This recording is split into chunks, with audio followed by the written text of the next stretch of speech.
मातरम। हमने 12 chapter start किया है हमारा अलजेब्राइक एक्सप्रेशन। उसमें हमने कुछ डेफिनेशन देखे, जिसका फर्स्ट डेफिनेशन है constant. So what is constant? A quantity which takes a fix numerical value is called constant. Constant means क्या होता है? जिसकी हम फिक्स वैल्यू लेते हैं। फिक्स न्यूमेरिकल वैल्यू होती है। न्यूमेरिकल मीन्स नंबर्स में वैल्यू होती है, उसे कहते हैं कांस्टेंट। अब हमें आगे बोला है कि a constant has a fix value, उसकी एक फ़िक्स वैल्यू होती है। जैसे एग्जांपल में दिया है 2, 6, -5/2, ये सब क्या है? कांस्टेंट है। सेकेंड है variable. What is variable? A quantity which takes an on various numerical value is called a variable. Variable means जिसकी वैल्यू हम वेरियस न्यूमेरिकल ले सकते हैं, मीन्स अलग अलग ले सकते हैं, उसे बोलते हैं variable. A variable can take various values. Variable अलग अलग वैल्यूज़ टेक करता है, लेता है। ठीक है। द लिटरल नंबर्स मीन्स हम स्मॉल लेटर्स में वेरिएबल को डिनोट करते हैं, जैसे A small A, B, C small X, Y, Z etcetera are use to denote variables. Okay. Third है algebraic expression. What is algebraic expression? Algebraic expression यहाँ देखिए, यहाँ दिया है 4x + 5 -5/3, 3/2, या फिर a² - a² + 2bx + c। ये सब क्या है? अलजेब्राइक एक्सप्रेशन है। अलजेब्राइक एक्सप्रेशन क्या होता है? A number of a combination of number using the signs of fundamental operation is called an expression. Expression क्या होता है? कंबाइनेशन होता है नंबर्स का, जिनको हम किससे जॉइन करते हैं? फंडामेंटल ऑपरेशन के साइन से जॉइन करते हैं। नेक्स्ट है how to form an expression. Expression को हम कैसे तैयार कर सकते हैं? So we combine constant and variable to make algebraic expression. हम कांस्टेंट और वेरिएबल को क्या करते हैं? कंबाइन करते हैं अलजेब्राइक एक्सप्रेशन तैयार करने के लिए। और हम इसमें जॉइन करते हैं कौन से, किससे? We use 4 basic operation of mathematics such as addition, subtraction, multiplication and division. इन सब का यूज़ करके हम क्या करते हैं? एक्सप्रेशन को फॉर्म करते हैं। ओके। जैसे दिया है यहाँ एग्जांपल 5x + 4। ठीक है। अब terms of an expression. Terms के कौन से होते हैं? From the above expression we observe that plus और minus separate the expression into several parts. Each part along with its sign is known as the term of an expression. Okay, so terms of an expression. So terms of expression कैसे निकालते हैं हम? अब वो expression देख लो, मतलब ये 5x + 4, इसमें हमने क्या किया है? दो जो टर्म्स है, दो जो नंबर्स है, वेरिएबल है, उनको हमने अलग किया है। किसकी हेल्प से? प्लस की हेल्प से, या माइनस भी हो सकता है। मीन्स हम जो टर्म्स है उसको किससे सेपरेट करते हैं? प्लस और माइनस से। और उसमें हमारा क्या आता है? Each part along with its sign, with sign भी आता है। जैसे मैंने अभी लिया था आपके एग्जांपल में, यहाँ भी एक एग्जांपल लिया है, देखो 8x² - 6xy। मीन्स यहाँ जब टर्म्स हम निकालेंगे तो सिर्फ 8x² और 6xy नहीं निकालेंगे, टर्म्स निकलेगा +8x²। अब हम प्लस दिखाते नहीं है, इसकी वजह से सिर्फ 8x² आएगा, लेकिन जब माइनस साइन आएगा साथ में तब इसका टर्म्स बनेगा 8x² एंड -6xy, जैसे इधर बताया है। ठीक है, समझ में आया? सो नेक्स्ट है हमारा factor of a term. Factor कौन कौन से होते हैं? जैसे 8x², 8x² का फैक्टर क्या आएगा? 8x² का फैक्टर आएगा 8 × x, या फिर 2, जैसे 2 × 2 × 2, 2 × 2 = 4, 4 × 2 = 8, मल्टीप्लाइड बाय 8x² है तो x × x, ये आए फैक्टर्स। ओके, किसके? 8x² के, 8x² के फैक्टर्स ये आए। अब वैसे ही -6xy के कैसे आएंगे? -6xy के आएंगे 2 × 3 × x × y। ओके, ये आए -6xy के फैक्टर। ओके, समझ में आया? अब आता है कोएफिशिएंट। अब कोएफिशिएंट क्या होता है? जैसे अब हमें कोई टर्म दिया है, उसके कोएफिशिएंट निकालने हैं। अगर हमें बोला गया कि y का कोएफिशिएंट निकालो, तो y का कोएफिशिएंट मीन्स उसके साथ आने वाले नंबर्स। तो y के साथ कौन आया है, 3x आया है, तो 3 और x क्या हुए, इसका y के कोएफिशिएंट हुए। ओके, समझ में आया? ठीक है, नेक्स्ट है monomial. So what is monomial? Monomials means an expression having only one term is called a monomial. Monomial में एक एक ही टर्म्स होते हैं, जैसे 5x, 2x², 3xy, 5, ये एक एक टर्म से इसे कहते हैं मोनोमियल। ओके, नेक्स्ट होता है बायनोमियल। बायनोमियल कितने टर्म्स का होता है, 2 टर्म्स का होता है, जैसे ये 2x² + 3y, m² - n², a² + b²। Okay, ये बायनोमियल है। थर्ड है trinomial. So what is trinomial? So trinomial having 3 terms. Okay, so example is x plus y plus 8. It is the example of trinomial. And what is polynomial? So polynomial means it's having one or more terms is called a polynomial. Okay, जिसमें 1 और या फिर 3 से ज़्यादा terms हो उसे कहते हैं polynomial. अब polynomial में thus a monomial, binomial and trinomial, ये भी क्या है सब, ये सब भी पॉलिनोमियल है। ओके, नेक्स्ट है लाइक टर्म। अभी जो जैसे मैंने बताया आपको कि लाइक टर्म्स क्या होते हैं, the term which have the same algebraic factor are called like term. जिसमें सेम फैक्टर्स होते हैं उसे कहते हैं लाइक टर्म, और जिसमें अलग अलग फैक्टर होते हैं, डिफरेंट अलजेब्राइक फैक्टर होते हैं, उसे कहते हैं अनलाइक टर्म। ओके, सो आप लोगों को समझ में आया कि कैसे मतलब सारे डेफिनेशन क्लियर हुए होंगे। ओके, मैंने कल भी क्लियर किए थे, आज भी क्लियर कर दिए। ओके, समझ में आ गया होगा। अब हम लेंगे 12.2 के एग्ज़ाम्पल। ओके, सो 12.2 के एग्ज़ाम्पल हमें लेने हैं। सो हम फर्स्ट क्वेश्चन लेंगे। सो what is first question? So first question is, your first question is get the algebraic expression in the following cases using variable, constant and arithmetic operation। अब हमें क्या करना है, एक्सप्रेशन को फॉर्म करना है। ठीक है, फर्स्ट क्वेश्चन है subtraction of z from y। z में से z को हमें सब्सट्रैक्ट करना है, किस में से, y को। तो हम अब इसे लिखेंगे कैसे? So first subtraction of z from y, तो कैसे लिखेंगे subtraction of z from y? y में से हम z को सब्सट्रैक्ट करेंगे, मीन्स ये हमारा अलजेब्राइक एक्सप्रेशन आया। ये है आपके फर्स्ट का आंसर इसका। ठीक है, so second is 1/2 of the sum of numbers x and y। Half of the sum of numbers x and y।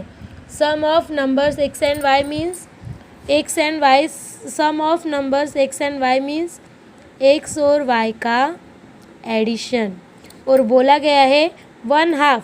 1/2 means 1/2 means जैसे सर्कल है, ये होता है हाफ पार्ट। ओके, और अगर इसके 4 इक्वल पार्ट कर दिए तो एक पार्ट कितना होता है, 1/4 पार्ट। तो हमें हाफ पार्ट करना है, तो हम x + y का हाफ मीन्स क्या करेंगे, हम x + y को 2 से डिवाइड करेंगे। या फिर आप इसी को सिमिलरली लिख सकते हैं, half of x + y। Okay, समझ में आया सबको?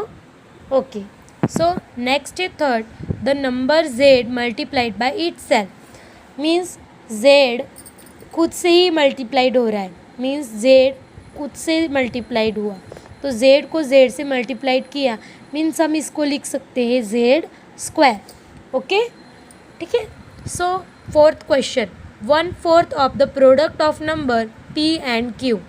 p एंड q के प्रोडक्ट को हमें 1/4 करना है, मीन्स 1/4 पार्ट करना है उसका। सो p एंड q का product, so p and q का product means p and q का मल्टीप्लिकेशन, और उसका 1/4 पार्ट मीन्स 4 से डिवाइड, और इसी को आप लिख सकते हैं 1/4 p मल्टीप्लाइड बाय q, या फिर इसी को लिख सकते हैं सिमिलरली 1/4 p q। ओके, अब जो 5th, 6th, 7th and 8th question है, इन सबको आपको क्या करना है, सेल्फ स्टडी करके सॉल्व करना है, ठीक है। अभी ये जो 4 जो नंबर मैंने दिए हैं इनका मैं PDF में तो आंसर भेज रही हूँ, पर आपको क्या करना है, सेल्फ पहले सॉल्व करना है। जब प्रॉब्लम आएगी तब PDF में से इसके आंसर लिखने हैं, ठीक है।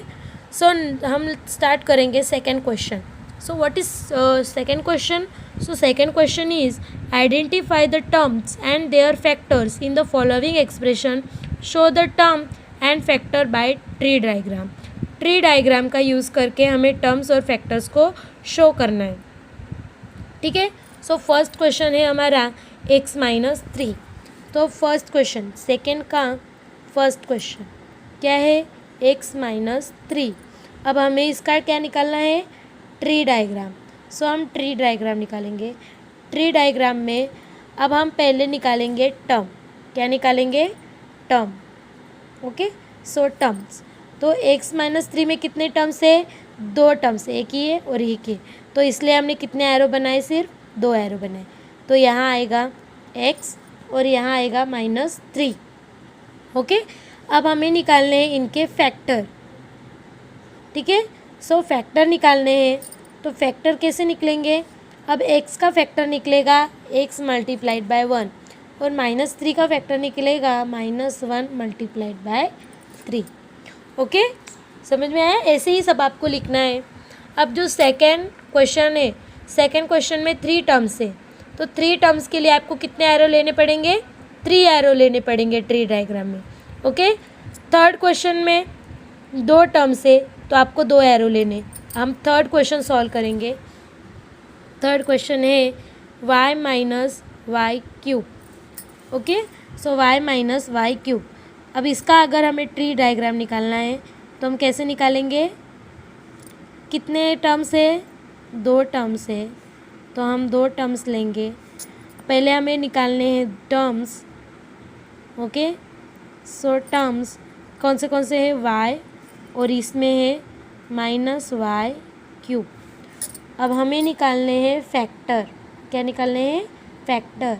सो फैक्टर आएगा y का y × 1 और -y³ का फैक्टर आएगा -1 × y जैसे y² होता है तो मीन्स y का 2 बार मल्टीप्लिकेशन, वैसे ही y³ होता है मीन्स y का 3 बार मल्टीप्लिकेशन, ओके। जो मैंने इधर लिख दिया, समझ में आया सबको ना, ठीक है, ओके।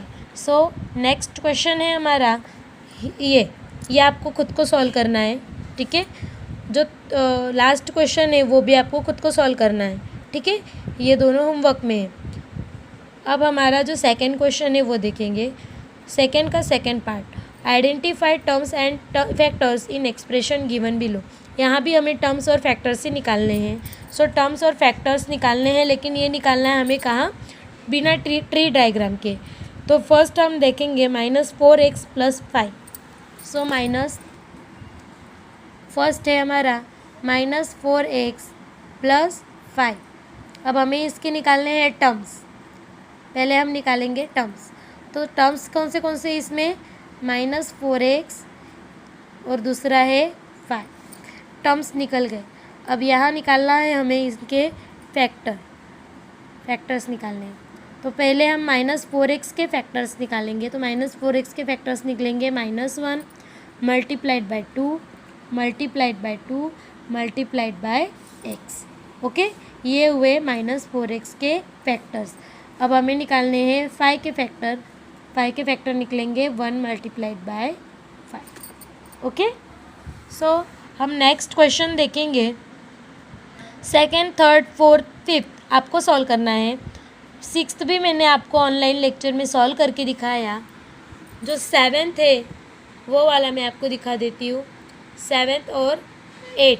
सो सेवेंथ क्वेश्चन आपका है 3/4x + 1/4, ओके।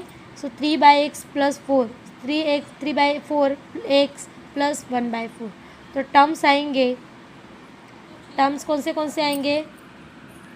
सो टर्म्स आएंगे 3/4x एंड 1/4, ये एंड है। ओके, ये टर्म्स आए आपके। अब आपको निकालने हैं फैक्टर्स। क्या निकालने हैं? फैक्टर्स। अब फैक्टर्स कैसे निकलेंगे? 3/4। एक्स के फैक्टर्स कैसे निकलेंगे? 3 multiplied by 1/4 multiplied by x. Okay, वैसे ही 1/4 के फैक्टर क्या निकलेंगे? 1 multiplied by 1/4। Okay, 8th question लेंगे। 8th क्वेश्चन है आपका 0.1 p² प्लस 0.2 q²। ओके, सो 0.1 p² के फैक्टर टर्म्स निकालने हैं। तो टर्म्स कौन से आएंगे? 0.1 p² एंड 0.2 q²। अब हमें फैक्टर निकालने हैं।